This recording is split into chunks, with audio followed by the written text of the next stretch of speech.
Good afternoon, Assalamu alaikum. I work in a very wide range of areas, but I'm going to be quite focused on what I do in relation to Pakistan. I'm British-born Pakistani, so you can perhaps draw your own conclusions about identity and integration and citizenship by the nature of my work in Pakistan, but given time is limited, I'll focus on Pakistan. I work as a documentary filmmaker and a journalist and a campaigner. I work very closely with Human Rights Commission Pakistan, and I also work very closely with Karachi University, Lahore University, various minority rights organisations, and the Joker Theatre Company. And I do it very much in the context of being British and being a British Pakistani and having grown up in Manchester, where I spent most of my childhood, and I studied at Sheffield and later at LSE. So I've essentially spent 90% of my life in Britain, but as a child I spent a lot of time in Pakistan during school holidays as a teenager. And what I've been part of doing is I set up a blog called The Samosa, which was a media blog, which was just young journalists and young writers in Pakistan and British Pakistani swapping ideas.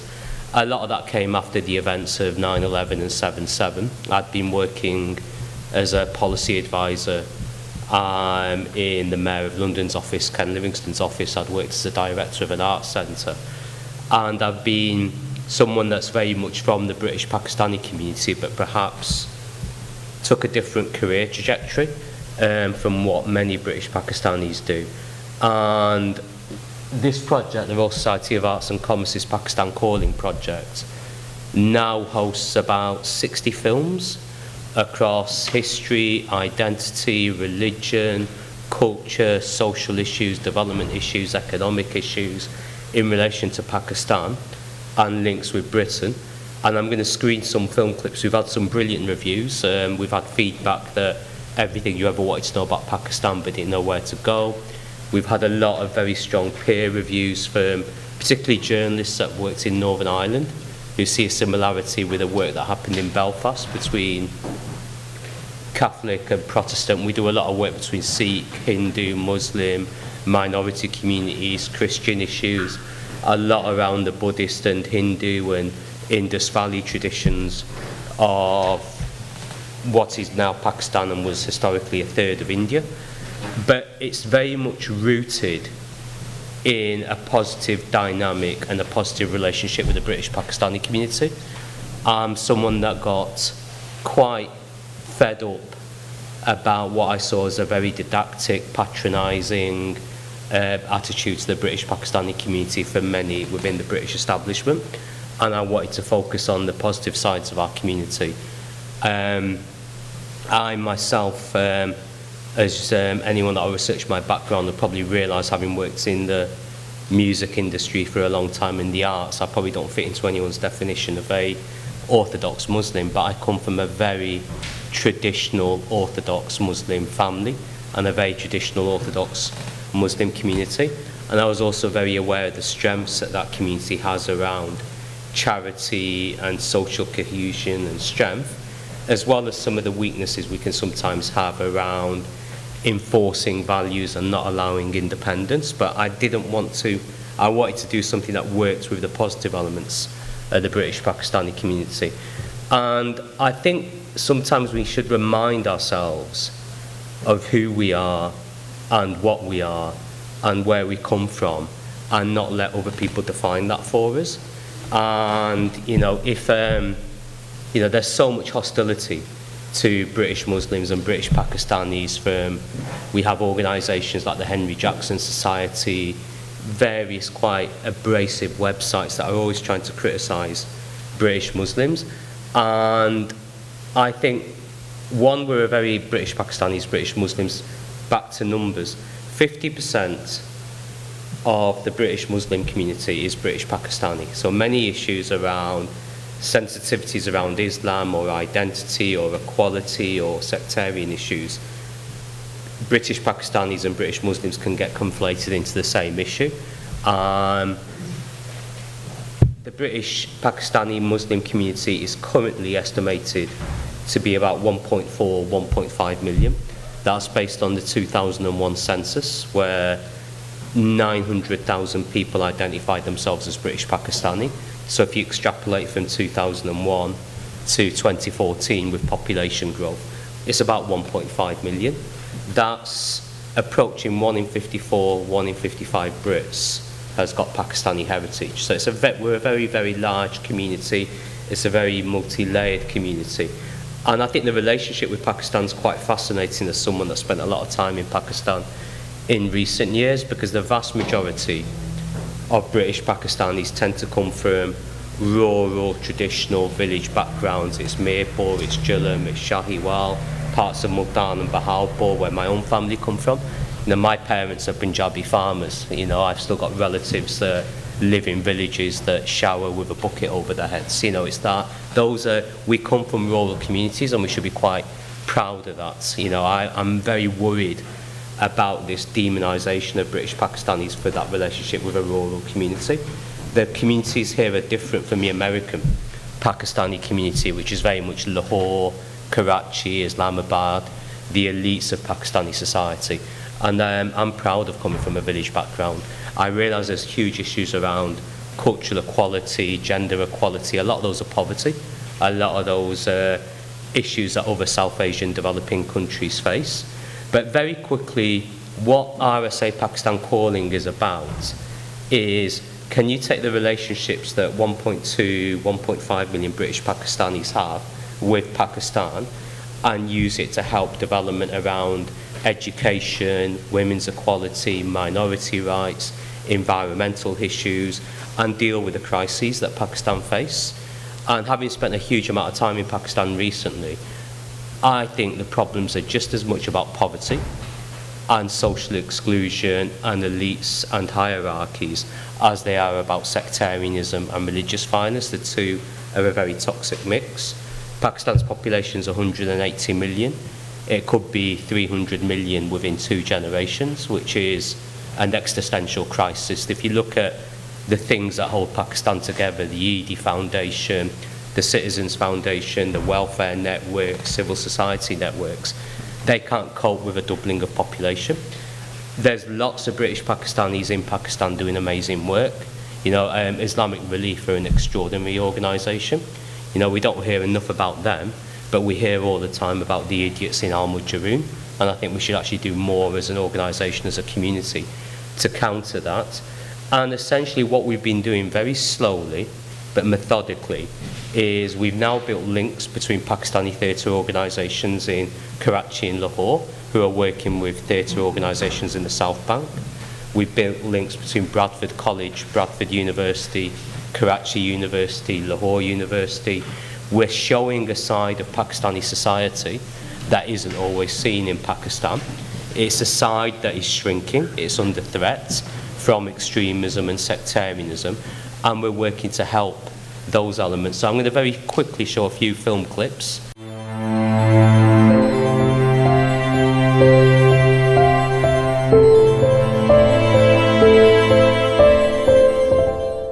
I'm very wary of an approach that is just based on security. I think that's not always helpful. I think an approach on education, on civil society, on human rights, on transparency, on democracy is actually far more powerful to support democracy than some of the security agendas. I thought the Prevent programmes were awful because they stigmatised many British Muslims. And the other side of what we do, and I say that as someone that is on the front foot of working with Human Rights Commission Pakistan on minority rights, so I'm not saying it from a position of comfort, I'm saying it for someone that's active in the field in Pakistan. The work we do in Pakistan and the work we do in the British Pakistani community is empowered by, we champion organisations. I'm going to show 2 quick films of, this is an organisation that I've been working with very closely in Pakistan.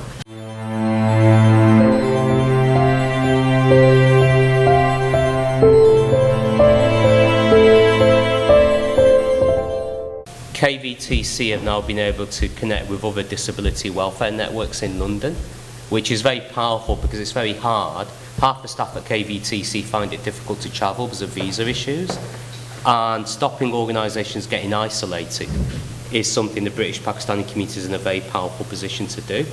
But also, what's really interesting is very few of the organisations I meet talk about the issues in Pakistan that we talk about. They talk about poverty, about youth isolation, about sectarianism, about tribal issues, but it's not always seen in the religion. The religion's always there. And also the last thing that we're trying to do, I want to keep coming back to, this is a British Pakistani project, and one of the things we've faced historically in this country is glass ceilings in politics, in law, in journalism, in media, and slowly those are being broken. And actually one of the last glass ceilings is international development. So if you visit the leadership of the British Council or the Department for International Development or the World Health Organization or UNICEF, you meet very few British Pakistanis working there, because historically talent in our community, conservative professions, law, medicine, engineering, law, science, not politics or journalism. And that's a real issue in Pakistan, where some of the largest development issues of our time are being played out.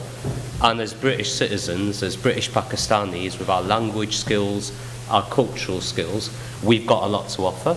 And what these films are doing is actually showing kids in Bradford and Luton and Manchester that as young British citizens that are bilingual and they've got mixed cultural heritage and incredibly detailed understandings of religion and culture and Islam because of their families and their heritage, as British citizens you've got a lot to offer internationally. So this is a British project, but it's about our links with Pakistan as well. Thank you.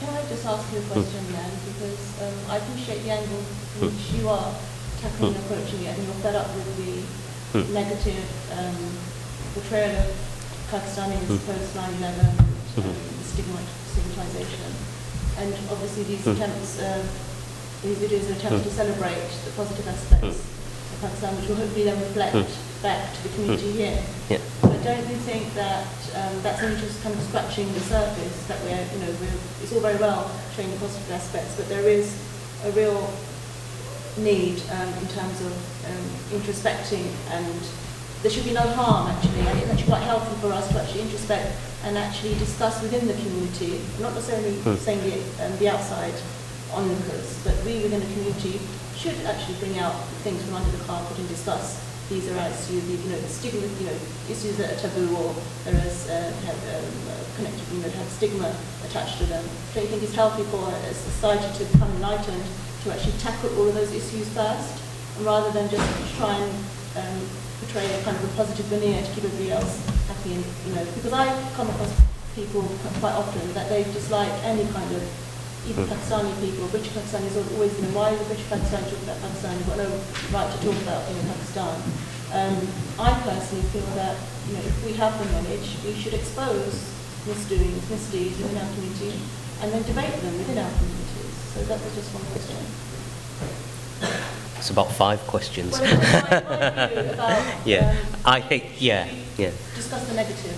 I think, look, I think anyone that looks at the work that Samosa does and the work that RSA Pakistan Calling does would come to a very fair conclusion that we meet all the difficult subjects head on.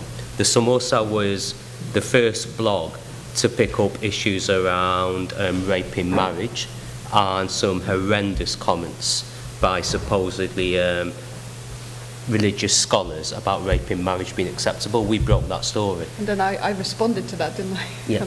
So, we do probably, I do personally, I'm very heavily involved in issues around rights with the Ahmadi community, which have led to me receiving flack from within my own family. So I come from a Sufi Barelvi family, but you just don't back down on issues of equality, on human rights, and gender equality, okay? We've been very involved in the issues in Birmingham and the debates around schools, and I think that represents a real test for communities in this country, because you've had 2 issues get conflated that are very difficult. The first is the absolute right to ensure gender equality in schools and not have segregation, whether it's swimming or whether it's physical education or access to the arts or access to an equal education. But also alongside that, we have communities that are religiously quite conservatively orthodox. And to conflate that with a connection to terrorism, as people like Michael Gove and organisations like Quillam have done, is, I think, thoroughly pernicious. You can be religiously orthodox, religiously conservative, and not somehow be an enemy within or a traitor. You know, there is a religiously conservative orthodox part to our communities, and I don't think we should demonise that. And what we do by working with health and development and education organisations is actually engage the religiously orthodox in society building, which is far, far more positive than alienating them. And as someone whose background's a DJ and a club promoter, you know, I'm not someone that is in any way sympathetic to religious prejudice or religious sectarianism or religious bigotry, but I respect religiously orthodox communities and their place in history and culture and heritage, and it's a very difficult thing. You know, no one says to the Jewish community that you've got elements within your religious orthodoxy that have got quite unpleasant views, whilst those views exist, because there's an understanding about the complexity of religious orthodoxy and scripture and how scriptures can be interpreted. And I think we need to be allowed as a Muslim community to work that out away from a security agenda. So that's what I have a problem with as a human rights activist and a pacifist and someone that believes in absolute human equality. So you don't think, sorry to just carry this on, but you think the call of the hour is that, you know, the Pakistani community is undergoing a crisis at the moment, and the call of the hour is to kind of, you know, tackle it head on and maybe wake people up and say that, you know, even if they are ultra-orthodox, ultra-conservative, maybe they are prone to then being attracted towards the extremist elements. There's a lot of well, yay and nay. I mean, I came across his book Tahir when I was 16, and I was probably that demographic of a young, working class, northern British Pakistani, angry about racism, angry about...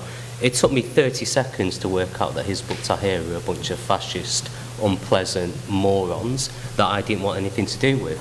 So I trust the integrity of young British male Pakistanis to work things out for themselves, and I'm very worried about this idea that somehow we're a community that isn't capable of confronting sectarianism. Not everyone that comes from Belfast, whether they're loyalist or Protestant, is associated with the IRA or the UVF. Not everyone that watches those parades is a terrorist sympathiser. So I think there's shades and nuance here, and I am very worried about how there is a bash the Muslims, bash the Pakistanis lobby, and Douglas Murray's a great example of it, you know, who's on record as saying he wants to make life for Muslims in Europe harder across the board. So I think, you know, my instincts are to stand against that, as well as stand for absolute equality in Pakistan and issues in this community. I think we have major issues around gender equality that need to be engaged with. I think we need to meet head on those challenges. How do we deal with them? You know, you've identified that there are risks. How are we going to deal with them without actually, you know, ruffling anybody's feathers? It's a really... The problem, in my view, is segregated schooling. It's not a simple issue to resolve. The school I went to, Burnage High School in Manchester, it's a great school, but it's far more... When I went, it was about a third British Pakistani. Now I think it's much, much higher. So it's segregated schooling. Segregated schooling is a mixed bag because it's come out of demographic change and white flight to the suburbs. Immigrant communities since time immemorial have always cloistered together, from Italian Americans and Italian Jews in Brooklyn to what we have in Southall or Bradford. So segregated schooling is a huge problem. Within segregated schooling, you've got this increased sort of, I don't even want to use the word Wahhabi or Salafist, because there's Wahhabi and Salafist people in my family, and I profoundly disagree with their interpretations on scripture and their interpretations on gender and minorities, but they're part of my family, I'm not going to deny that. I think we've got we're completely as a country confused. On the one hand, we take billions from Saudi Arabia in arms and trades and commercial deals, but we turn a blind eye to them then sponsoring mosques that teach segregation. So is it the working class kid going to a mosque, or is it our relationship with Saudi Arabia? Pinning all this on the British Pakistani community, I think, is profoundly unfair. Can I just quickly come in? Socially conservative attitudes become a problem only when they are imposed on others who don't share that worldview. And I've got a prime example of how we were able to challenge this. Universities UK put out some guidance on gender segregation in universities towards the end of last year, and said that it was acceptable for an external speaker coming into a university to dictate the seating arrangements, to say that men and women have to sit on different sides of the room. And a group of us, both Muslim, non-Muslim, secular activists, all got together. We protested outside the university's UK building. We put out lots of blogs to say why this was such a flawed decision. A number of us, several people wrote to the Equality and Human Rights Commission, which is the main sort of non-departmental public body that deals with equality and human rights issues. And after sustained public pressure, Universities UK withdrew this guidance, and they are currently, and very recently they put out redrafted guidance with the help of the Equality and Human Rights Commission, who put out guidelines on what should and shouldn't happen. And the Equality and Human Rights Commission came back to say that you shouldn't allow external speakers to be able to dictate to universities how that men and women can sit separately. So that was a real victory for us. Thank you very much. Listened to you a few times before, very amazing. I can't disagree with what you have done so far. And I think when the word secular is used, it seems like once you use the word secular in the same sentence as Muslim, it seems like that you're negating one or the other. So I think that's good to see that you can have a faith in whatever and still be embracing and be able to move on. I mean, whatever is in the scriptural text is one thing, like Jewish orthodoxy or whatever. Let it remain there, but we move forward in a more positive. Does that make sense, kind of thing? But the problem is that secular and Muslim it's difficult two words to go together in some ways. And people don't see because Muslim is just one thing and it doesn't allow any secularist kind of... Well, I think I raised the example of someone like Manwa Ali, who was still very religious, very, very devout, but his views have changed to the point where he does support secular democracy, and he actually says that it's enabled him to be a better religious leader, because he has full religious freedom, and he's able to educate other people about his religion without imposing on them.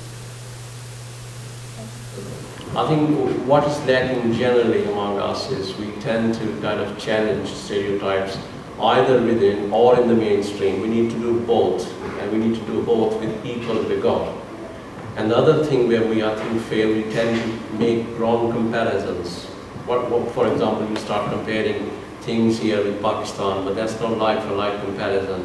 So you have to be very, very careful. You have to apply rationality to any comparisons. Yeah. And generally speaking, what is lacking in most rational discussion is the tools you use. Sometimes serious discussion, and it's a very effective tool, don't get me wrong. On the other hand, you need poetry, you need art, you need cultural fusion, you need humor as well, which we lack very desperately in the moment. Yeah, can I? And I just wanted to also add that I went to a conference a couple of years ago, and one kind of comparison was raised was it's quite a high-profile politician who said to me, I see the Indian community celebrate their culture, their diversity, the colourful. And he said, I've been to Pakistan. He said, why don't you do it here in this country? So I'm just wondering what your thoughts are about that. Why is our community in Britain celebrating its culture, its colour? I think that, this is where oh goodness, there is an element of neurosis in some of the issues around the identity of Pakistan because, and the relationship with India. Okay, so if you look at it, Now, India is named after the river Indus, the land of the Indus. 90% of the Indus is in Pakistan. So that relationship between Pakistan and India is traumatic, it's fragile, the horrendous actions around partition on both sides where, you know, I come from a family that were expelled from Amritsar and Jalandhar, you know, and, you know, Lahore expelled the vast majority of its Sikh and Hindu population. So there's an urgent need for conflict resolution between between Pakistan and India. And that plays out in identity issues that, you know, I don't want to go into too much detail about it, but, you know, there's actually, you know, Pakistan's actually very, very similar to Israel in some ways in terms of its history, its background, its nature. And you could have a narrative, a country that's done a lot of wrong, but also a country that has been wronged, you know, so that needs some more kind of, I mean, the obvious example is Pakistan's full of people that were expelled from India that have suffered from religious violence, were expelled from their homelands, but Pakistan also expelled large amounts of its Hindu and Sikh community. So it's a country that has been a victim, but has also created victims.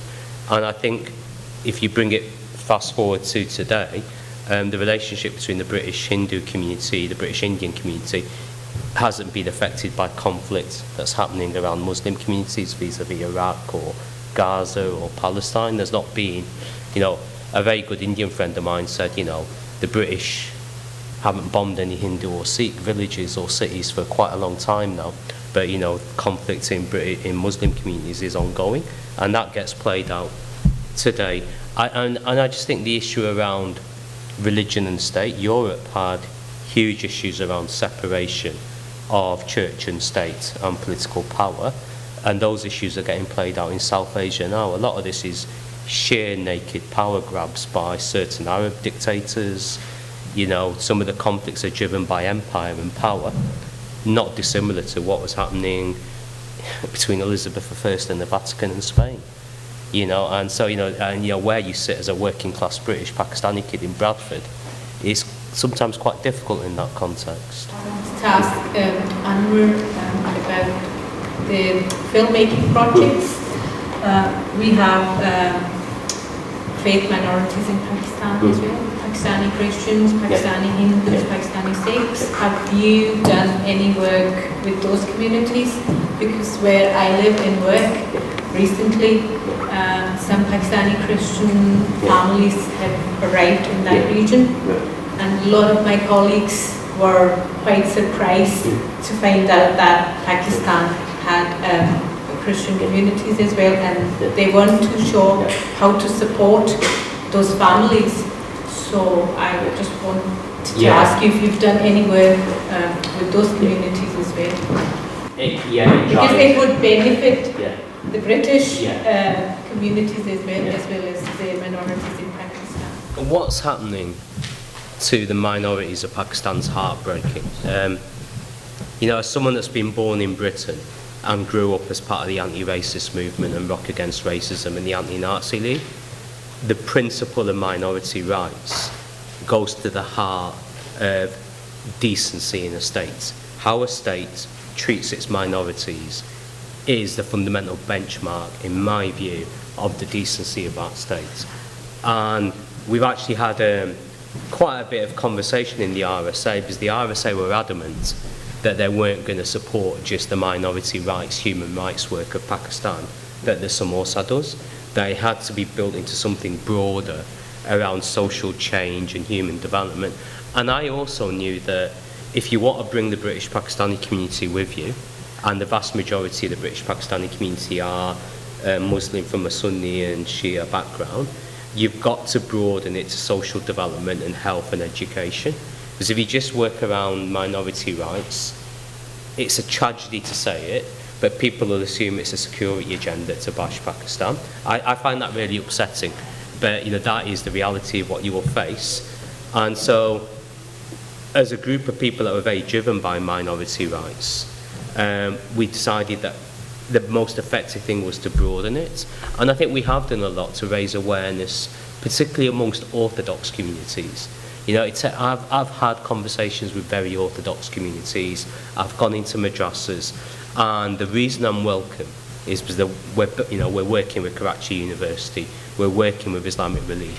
So they will listen to what we say about the savagery of what's happening to the Ahmadi community. It's just disgusting what's being done there. It's reminiscent of the Weimar and Nazi Germany, and it needs saying, and we do say it. But I'm also aware that if you're saying it as part of a wider set of programs to help societal change, you're probably going to be listened to more. So yeah, minority rights is at the heart of it, and I would just ask for, if you haven't watched the films, watch the films, share them, send them to Islamic societies. A lot of what we do is engaging Islamic societies and getting them to engage with us. So yes.